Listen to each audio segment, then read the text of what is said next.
Jadi tentu di sini teman-teman kalau bicara masalah musibah ada dua hal ya yang harus digarisbawahi, ada dua definisi lah ya supaya mudah.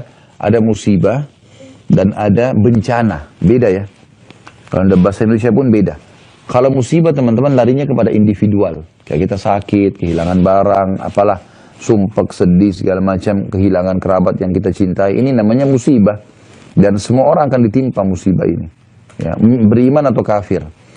Kalau bencana, sifatnya datang merata, semua orang kena.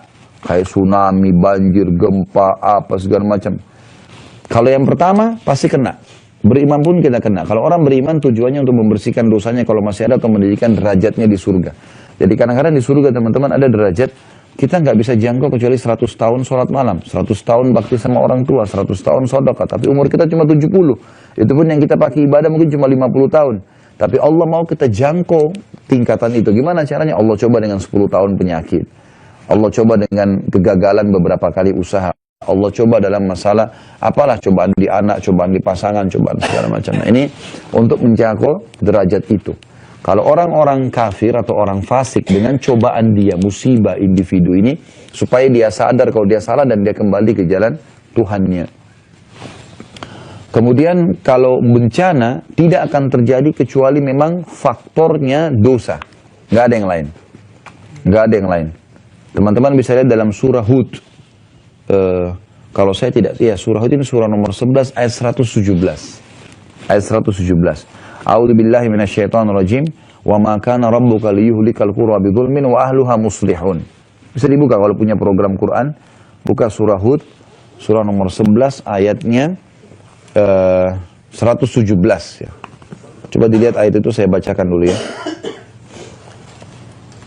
A'udzu billahi minasyaitonir rajim wa ma kana rabbuka liyuhlikal qura bidzulmin wa ahluha muslihun.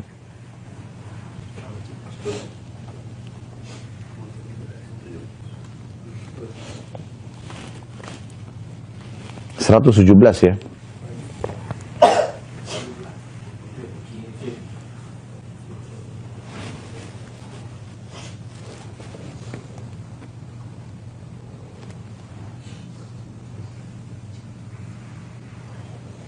Sudah dilihat?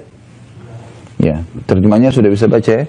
Dan Tuhanmu tidak akan membinasakan satu negeri sementara penduduknya berbuat kebaikan. Kata para ulama, ini adalah dalil yang sangat jelas tentang masalah tidak akan pernah satu negeri itu dibinasakan sama Allah sementara memang penduduknya berbuat kebaikan. Tidak mungkin ya. Kemudian ada lagi di dalam surah Al-Qasas ya. Saya coba lihat dulu.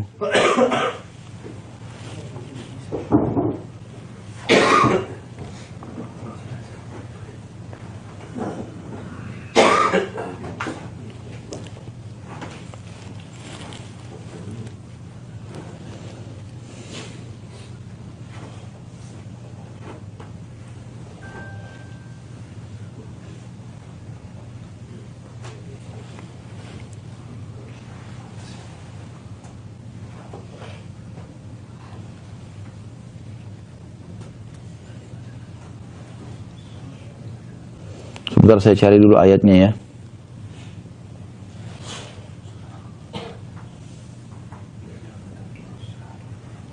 Ayat surah Al-Qasas ayat 59. Surah nomor 28 ayat 59. Ini teman-teman selalu jadikan pegangan ya. Ini ayat ini kaidah hidup. Kaidah hidup ini. Jadi kalau teman-teman tidak mau ditimpa bencana yang merata, semua keluarga kita kena, misalnya semua komplek kita kena, ini hati-hati, jauhi dosa saja. Surah Al-Qasas surah nomor 28 ayat 59 bunyinya, A'udzubillahi minasyaitonirrajim wa ma kana rabbuka muhlikal qura hatta yab'atsa fi ummiha rasulan yatlu 'alaihim ayatina wa ma kunna muhlikil qura illa wa ahluha zalimun. Dan tidaklah Tuhanmu membinasakan kota-kota sebelum dia mengutus di ibu kota itu atau di kota itu seorang rasul yang membacakan ayat-ayat kami. Jadi Allah tidak akan buat zalim. Kalau belum sampai kepada mereka dakwah, Allah tidak akan binasakan. Sampai dakwah mereka tolak baru, gitu kan. Dan tidak pernah pula kami membinasakan kota-kota kecuali penduduknya dalam keadaan apa? Melakukan kezaliman. Jadi kalau merata pasti ada masalah tuh. Masalahnya di situ teman-teman sekalian. Dan orang yang bisa selamat adalah orang yang tidak ikut-ikutan. Maksudnya tidak ikut-ikutan dan dia coba berusaha meluruskan itu ya. Misal gini, kita tinggal satu komplek 15 rumah. Dari 15 rumah ini ada 13 rumah buat maksiat, suka berzina, mabuk-mabukan. Cuman kita 2 rumah enggak. Kita sudah luruskan nih, jangan, nggak boleh kan, lapor di RT segala macam gitu kan. Kita mau pindah nggak mungkin, tapi kita sudah luruskan. Nanti kalau terjadi perampokan, terjadi apalah konslet listrik, mereka kena, kita enggak. Yang penting kita sudah ingkar mungkar. Nah, kalau yang jadi masalah, kalau bencana ini bencana ini datang bisa merata, kita pun bisa kena. Kalau kita nggak sama sekali ingkar mungkar, sama sekali gitu. Kita sudahlah, terserah dia mau buat apa, terserah, ini nggak bisa. Ini kalau datang perampok semua kena. Sampai pernah Ummu Salamah radhiyallahu anha istri Nabi SAW berkata, ya Rasulullah, anuhliku wa fina salihun. Apakah kami bisa dibinasakan sama Allah sementara di tengah-tengah kami ada orang saleh? Kata Nabi SAW, na'am, bala, idza kathural khabath. Tentu saja, kalau keburukan lebih banyak, pasti kena semua nanti. Dalam sebuah hadis Bukhari yang mulia, kata Nabi SAW, perumpamaan kalian, orang-orang yang berbuat kebaikan nih, menyuruh kepada kebaikan, larang dari kemungkaran, dengan orang-orang yang berbuat kemungkaran seperti orang yang lagi di atas kapal, sama-sama di atas kapal, lagi di tengah lautan. Orang-orang yang berbuat kemungkaran ada di daknya kapal, di bawah. Mereka setiap kali mau ambil air, mereka harus naik ke atas melewati orang-orang soleh. Jadi kalau mereka mau buat dosa, lewat depan kita kan, nggak boleh loh, haram. Jadi mereka kayak ada yang halangin. Maka kata Nabi SAW, orang-orang yang berbuat dosa ini lalu berkata satu sama yang lain, bagaimana kalau kapal kita jebolin aja? Dari bawah kita buat lubang, supaya nggak usah naik ke atas ambil air. Ambil aja air dari sini. Kata Nabi SAW, kalau kalian biarkan mereka melubang kapal, maka kalian akan tenggelam semuanya. Seperti itu. Itu contoh dari Nabi SAW supaya mudah difahami. Maka hati-hati teman-teman. Jadi kalau cobaan individu pasti datang. Sabar. Allah SWT lagi menguji. Dan sabar artinya menerima keputusan Allah.